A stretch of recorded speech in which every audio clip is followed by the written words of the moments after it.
అరిటాకు మీద గణనాథుడు. హాయ్ అండి, అందరికీ జై శ్రీరామ్. సెప్టెంబర్ 14ని వినాయక చవితి వచ్చింది కదండి. వినాయక చవితి నెల రోజులు ఉందనగానే హడావుడి మొదలవుతుంది. నేను ఒకళ్ళని అరిటాకులు తెచ్చిపెట్టమన్నానండి. అది వేరే విధంగా డెకరేషన్కి వీడియో చేద్దామని తెచ్చిపెట్టమన్నాను. అయితే అబ్బాయి తెచ్చాడు, 2 ఆకులు తీసుకొచ్చాడు. అవి సగం సగం పోయాయి.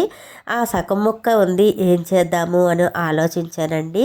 సరేలే విఘ్నేశ్వరుడిని వేద్దాము అని గ్రీన్ కలర్ మీద పసుపు రంగు వేస్తే బాగుంటుందని పసుపు రంగు వినాయకుడిని వేశానండి. అది మధ్యలో కనుపులాగా ఎత్తుగా వస్తుంది కదండి, దానివల్ల కలర్ వేస్తుంటే అటు ఇటు పడిపోతుందండి. అయినా సరే ఏదో రకంగా వెయ్యాలి అనుకున్నానండి.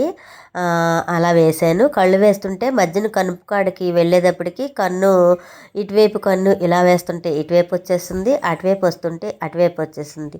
అందుకని కొంచెం కోలగా తిప్పి కోలగా వేసి తొండం ఆ మధ్యన కనుపులా ఉంటుంది కదండి, దాన్ని తొండంలాగా ఇలాగ డ్రాయింగ్ వేసుకొని మధ్యలో తొండానికి బొట్లు పెట్టానండి.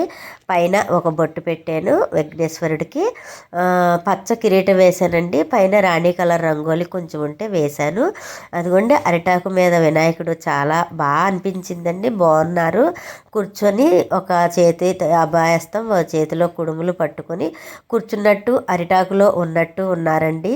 నాకైతే చాలా బాగా నచ్చింది. మీకు ఎలా అనిపించిందో కామెంట్ ద్వారా తెలియజేయండి. ఈ అరిటాకు మీద గణనాథుడు ఎలా వచ్చారో జై గణేష్ అని కామెంట్ చేయండి. Like, share, comment, subscribe.